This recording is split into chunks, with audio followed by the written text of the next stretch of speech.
Durante todo esse tempo que eu passei meio que off do canal enquanto eu jogava quer dizer, enquanto eu trampava de editor, surgiram algumas atualizações do nosso querido Minimator. Para ser preciso, 3 atualizações, a 1.2.3, a 1.2.4 e a 1.2.5.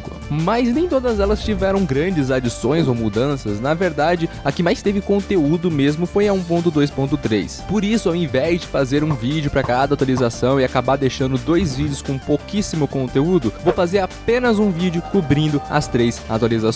Aí fica um vídeo mais completinho e vale bem mais a pena. Então se prepare aí na sua cadeira, arrume a sua postura que eu tô ligado que tá toda torta, que tem muita coisa pra gente analisar hoje. Desde os novos recursos da 1.14 do Minecraft até vários novos efeitos visuais. Então, chega de falação e bora pro vídeo.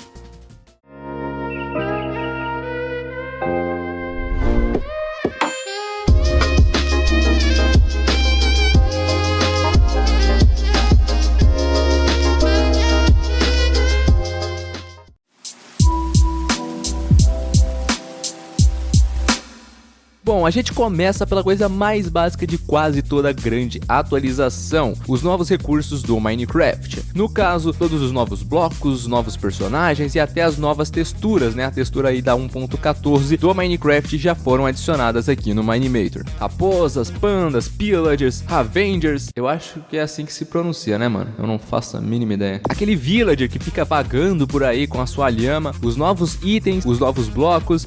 Os pandas e raposas também têm suas próprias variantes, que podem ser alteradas para raposa dormindo ou para raposa das neves, enquanto no panda podemos alterar para o panda agressivo, 300% pintaço, ou o panda marrom, dentre várias outras expressões, digamos assim. E eu não faço a mínima ideia qual é dessas expressões dele, é sério, eu não tô ligado ainda. As novas texturas de profissão dos villagers também foram adicionadas, e você pode customizar a profissão de cada um deles, o nível e de qual bioma eles pertencem, tudo nas opções de variantes na hora de inserir um villager.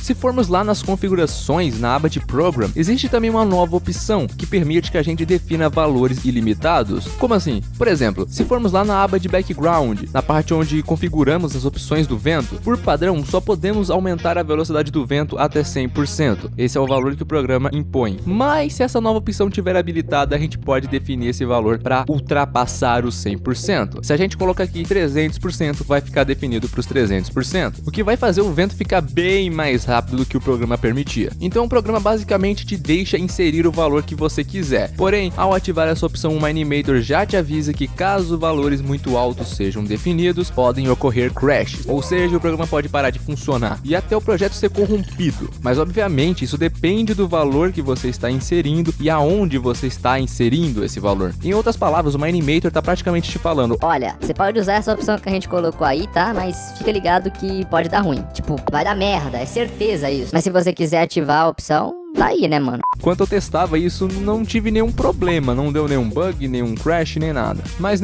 nunca se sabe. Então, se você for ativar essa opçãozinha aí pra fazer alguma coisa, lembra de salvar uma cópia do projeto. Deixa um backupzinho aí só por segurança.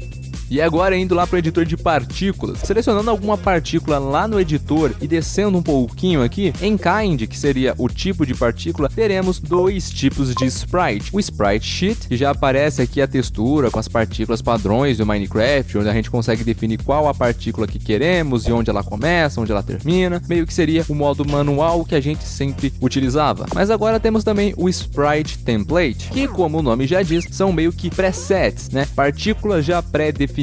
Ou seja, aqui só precisamos escolher qual partícula queremos e pronto. É um modo bem mais automático e mais rápido, já que a maioria das vezes você vai sempre utilizar as mesmas partículas padrões do Minecraft. Então, ao invés de você toda hora precisar ficar indo lá e definindo o começo e o final das frames das partículas, você já pode definir qual partícula quer por esta listinha, o que já poupa um pouquinho do seu tempo. Outra coisinha bem interessante que foi adicionada aqui no editor de partículas é o Launch Angle, que permite que você defina o ângulo que a partícula será lançada. Às vezes você quer que as partículas sejam jogadas somente para uma direção, então essa nova opção vai ajudar nisso. Se a gente desabilitar o Random, que é aquela opção que vai definir para o ângulo ser aleatório, podemos escolher o ângulo X, Y e Z de lançamento. Mas antes, aumente um pouco aqui da velocidade para que você consiga notar melhor a direção que as partículas estão sendo lançadas. Eu ainda vou aumentar aumentar aqui um pouco da quantidade de partículas e diminuir o tempo para elas sumirem. E olha aí, já dá para ver que elas estão sendo lançadas para cima. Agora, alterando os ângulos, a gente consegue facilmente definir para qual direção as partículas serão lançadas. Eu achei isso bem legal, dá para fazer muita coisa com isso. E agora uma parada simples, mas que foi uma das que eu mais curti dessa atualização, é sério, não tô nem zoando. Vocês provavelmente sabem que podemos alterar a textura de um bloco em uma determinada keyframe, ou seja, a gente pode animar um bloco trocando sua textura durante a animação, mas uma coisa que não era possível até então era trocar a textura dos itens durante uma animação. Você só conseguia fazer isso lá pela abinha de Library, onde acaba trocando a textura do item na animação inteira, então não funcionava para você animar. Mas agora nessa atualização você pode trocar a textura do item nas keyframes, da mesma forma que os blocos. Com o item selecionado, agora vamos ter aqui uma nova abinha, a aba de item, onde além de poder trocar a textura, também podemos trocar o próprio item. Sim, se na hora de criar um objeto você selecionou lá uma espada, por exemplo, no meio da animação, em uma determinada keyframe, a gente consegue trocar para uma picareta. Olha aí que maneiro! Vocês podem ter percebido que ele não simplesmente trocou de item, mas sim, durante uma keyframe e a outra, ele foi trocando de item em item até chegar no item da picareta. Ou seja, ele foi passando um por um na textura. E beleza, talvez você não queira isso, normal. Talvez você queira apenas que ele troque instantaneamente para picareta. E fazer isso é bem simples, só é selecionar a keyframe inicial e trocar a transição dela para instante. Prontinho. Mas se a gente deixar em linear, por exemplo, e nessa keyframe inicial a gente selecionar esse primeiro reloginho, e na keyframe final a gente selecionar esse último relógio, saca só, ele vai trocando item por item. E como o relógio possui várias frames dele trocando de posição de dia para noite, e como é tudo uma do lado da outra, cria uma animação perfeita de item. E não só isso, se a gente usar outras transições, dá para fazer uns efeitinhos ainda mais legais. E óbvio, o mesmo também funciona com a bússola e qualquer outro item que esteja dessa forma na folha de itens, tipo um do ladinho do outro, né? Outra coisa legal que a gente pode fazer com essa nova função é uma animação de arco e flecha sendo usado, definindo cada keyframe para um estado do arco diferente e definindo todos eles para terem uma transição de keyframe instante. E é por isso que essa foi uma das adições que eu mais curti dessa atualização, é sério, é muito legal. Dá pra fazer vários tipos de animações 2D com itens e tipo, tudo isso dentro do Minimator, cara, é muito legal. Selecionando um objeto na aba de Graphics, também temos uma nova opção, a Bleed Light, que muda a maneira com que a luz se projeta no objeto, fazendo com que ela meio que atravesse esse objeto e se projete nos contornos dele também. E agora indo para os novos efeitos visuais da câmera, começamos aqui pelo Shake. Sim, agora a gente tem esse efeitinho aqui no Minimator, onde a câmera fica se mexendo lentamente de um lado e para o outro. E logo abaixo aqui a gente tem várias opçõezinhas para configurar esse efeito. A força principal do Shake, ou seja, quanto mais alto, mais a câmera irá se mover. E também a posição inicial, velocidade e força do efeito nos eixos vertical e horizontal individualmente, ou seja, você pode aumentar a velocidade só na horizontal e aumentar a força só na vertical e por aí vai. Temos também agora uma nova opção para o Bloom e para o Depth of Field. Em ambos os efeitos vamos ter uma nova opção, o Anamorphic Ratio. Você provavelmente conhece o formato de tela widescreen, onde a proporção de tela é maior dos lados do que de cima a baixo. A tela do seu monitor provavelmente é nesse formato, por exemplo, ou a tela do seu celular e até desse vídeo. E esse tipo de formato widescreen começou naquela proporção de 16:9, mas atualmente isso já se expandiu e existem vários outros formatos bem maiores que esse 16:9. E o Anamorphic Ratio, ou em português formato anamórfico, é quando pegamos o formato widescreen e deixamos ele ainda mais largo. Então, resumidamente, de uma maneira mais simples possível, o formato anamórfico é uma tela widescreen bem larga. Tá, mas voltando agora para o Minimator. O que essa opção faz é deixar a proporção do efeito nesse formato anamórfico. Por exemplo, aqui no Depth of Field, se aumentarmos esse valor, o que acontece é que a gente percebe que o blur começa a diminuir na vertical, porém ele permanece a mesma coisa na horizontal, até que quando chega no 100% não tem nem mais blur na vertical, e chega até a parecer que tá rolando motion blur. E por que isso acontece? Porque definimos o formato anamórfico para 100%, ou seja, o formato do efeito que era todo quadradinho foi, digamos que, diminuindo de cima para baixo até ficar largo só para os lados. E é isso que essa opção faz, ela diminui o efeito verticalmente para que ele se assemelhe ao formato anamórfico. E essa opção faz o mesmo também no Bloom, achatando o efeito verticalmente.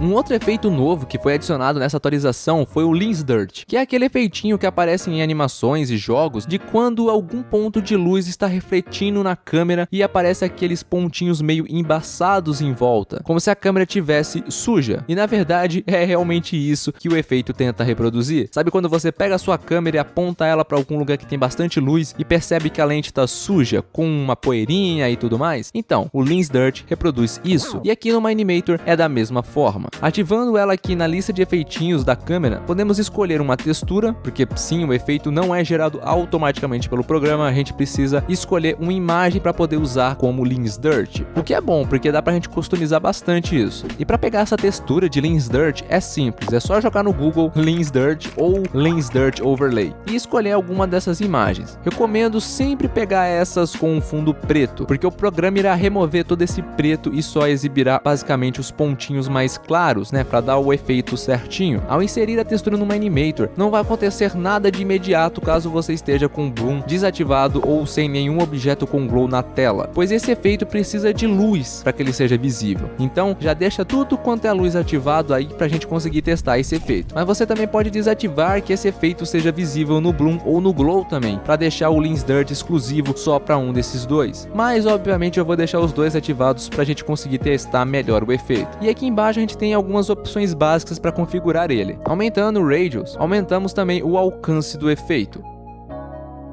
No Intensity, aumentamos a intensidade.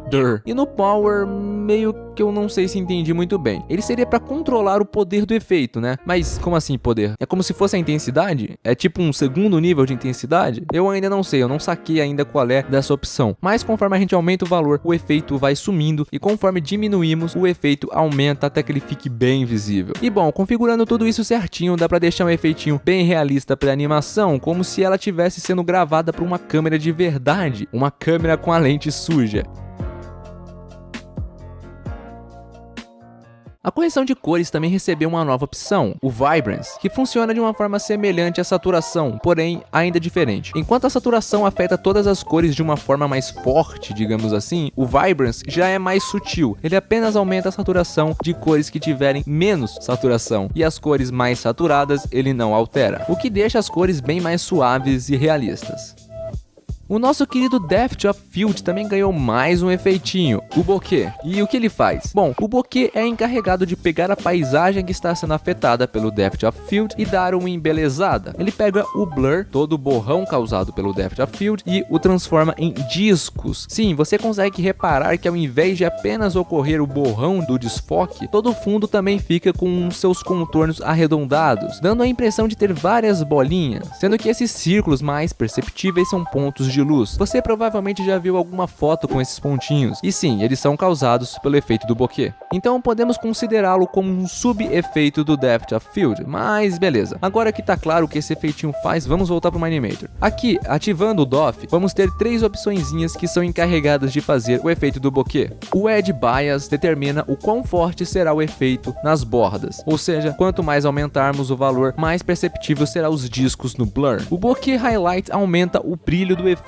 deixando os discos cada vez mais destacados da imagem. E o Bokeh Threshold define o limite do alcance do brilho dos discos, ou seja, ele limita o Bokeh Highlights, que definimos nessa última opção, fazendo com que você consiga controlar melhor quais os pontos que serão mais destacados. E com esse novo sub-efeito já dá para criar um visual bem legal e diferente para o DOF. E foi isso que foi adicionado na nossa querida 1.2.3. Mas calma que ainda temos a 1.2.4 e a 1.2.5 para analisarmos, que foram atualizações pequenas, mas que tiveram coisinhas bem interessantes também. Então, vamos lá.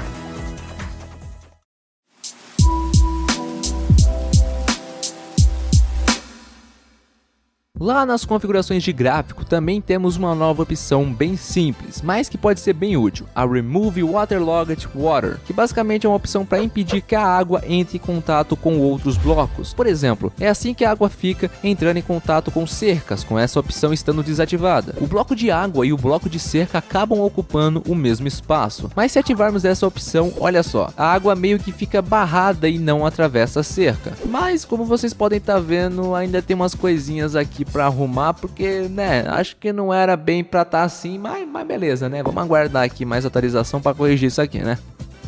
O Vignette também recebeu uma nova opção, o Vignette Color, onde podemos trocar a cor do efeito. E isso é algo que já deveria ter desde quando o Vignette foi implementado, porque é algo até que bem básico pro efeito. Mas tá aí, né, opçãozinha nova aí.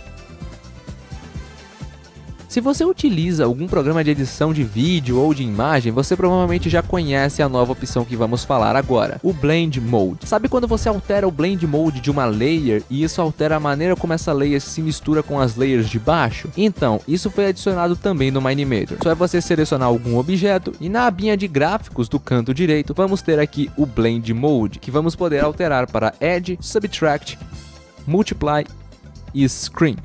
E caso você não tenha usado esses programas de edição de vídeo ou imagem, ou você simplesmente não conheça esse Blend Mode, eu vou tentar explicar como ele funciona. O Blend Mode vai mudar a maneira como as cores de um objeto ou de uma layer se misturam com as demais cores que estão de fundo. Por exemplo, temos aqui um bloco com um gradiente utilizando várias cores. Vamos testar nele a maneira como o Blend Mode interfere. No normal, nada acontece, porque ele se mistura com o fundo de uma maneira padrão, só ficando por cima mesmo. Mas se alterarmos para Add, que seria adicionar, dá a impressão que as cores do fundo foram afetadas pelas cores do bloco, porque cada corzinha do gradiente desse bloco está se misturando com o fundo, ou melhor, está sendo adicionado ao fundo. Mas se mudarmos para o Subtract, que seria subtrair, acontece o oposto, porque agora as cores do bloco estão sendo subtraídas com as cores do fundo. Dá pra ver que as cores do bloco aqui do gradiente até mudaram. Então o programa meio que usa um cálculo para definir como aquele objeto irá se mesclar com todo o resto. E cada uma dessas opções apresenta um cálculo diferente. E é basicamente nisso que consiste o Blend Mode. A princípio pode ser bem complexo, e algo que todos acabamos fazendo é simplesmente ir testando cada uma das opções até que a gente comece a entender melhor e se familiarizar com ele.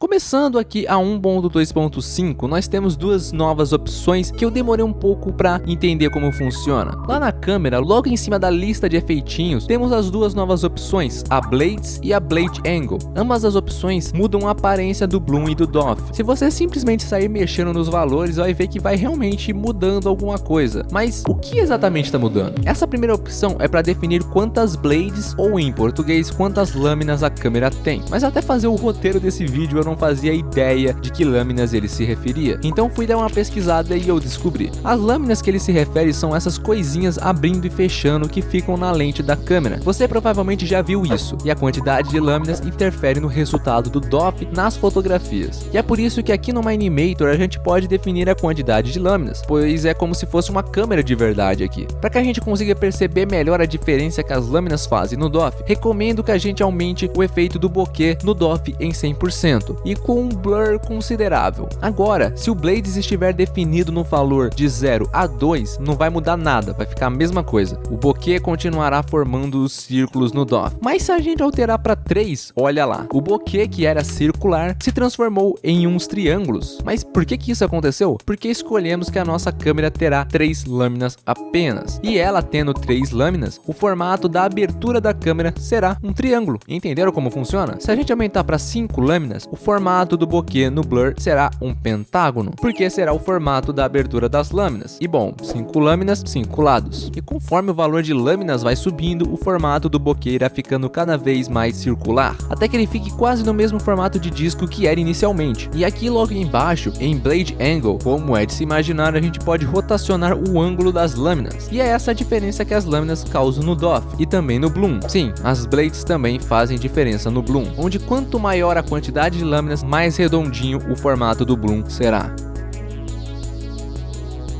Vocês lembram que na 1.2.2 tinha sido adicionado aquele efeito de aberração cromática no DOF, onde as cores eram deslocadas nas bordas dos objetos? Então, agora esse mesmo efeito foi adicionado individualmente. Sim, agora ele não é mais exclusivo do DOF. Se viermos na listinha dos efeitos da câmera, lá no final temos o Chromatic Aberration. E o ativando já vemos a aberração cromática acontecendo nas bordas dos objetos, mas agora sem ser no DOF, sem precisar ter aquele desfoque. Aqui nas opções a gente pode configurar a distância distância de todas as cores, e o blur, que por padrão vai vir com um blur baixo, então talvez você nem tenha percebido a existência dele aqui, mas você pode removê-lo ou aumentar ainda mais ele, o que acaba dando mais uma vez aquele efeito legal de motion blur. E até podemos ativar essa opçãozinha e fazer um efeito de distorção na aberração cromática. Saca só que louco que fica nos contornos aqui. E por falar em efeito de distorção, esse efeito também foi adicionado individualmente. Logo abaixo do efeito de aberração cromática já temos o Distort, onde podemos controlar a força do efeito, então quanto maior o valor, mais distorcido fica, e se diminuirmos para um valor negativo, a distorção também se inverte, podendo ficar dessa forma. Fica parecendo uma tela daquelas TVs antigonas, saca? Aliás, já que a gente tem esse efeito e podemos fazer aquele efeito de estática pelo filme Grain, então será que... Agora sim, transição perfeita de TV antiga. E é só eu que hypo com essas coisas, né? E é isso aí, pessoas, essa foi a nossa análise do update 1.2.3, 1.2.4 e 1.2.5. E caramba, esse com certeza foi o maior vídeo de análise de atualizações do canal inteiro até agora. Eu tô até com medo do tamanho que esse vídeo vai ficar, porque tinha muita coisa pra falar. Mas de toda forma eu preferi fazer assim, ao invés de deixar a 1.2.4 e 1.2.5 para outros vídeos e acabar deixando uns 2 vídeos com pouco conteúdo. Então também para compensar os meses que eu fiquei fora, toma um vídeo gigante aí pra vocês. Mas e aí, digam o que vocês acharam dessas 3 atualizações e o que vocês estão achando de todos esses novos efeitos visuais que já estão virando algo padrão desde que o Nime virou o desenvolvedor principal do Minimator, né? E agora que tava ficando bom, ele vai sair do desenvolvimento do Minimator. Então, E como eu sempre digo aqui no final dos vídeos de atualizações, alterações pequenas, várias correções de bugs e melhorias de desempenho também se fazem presentes nessas 3 atualizações. E se você quiser conferir a lista completa com todas as alterações direto lá da página do fórum do Minimator, o link vai estar na descrição. Mas é isso, pessoas, não vou me prolongar mais. Se curtiu o vídeo, manda esse likezão aí pra nós. Novo aqui no canal, se inscreva e seja muito bem-vindo, meu jovem animador de cubos. Eu vejo vocês numa próxima. Fui!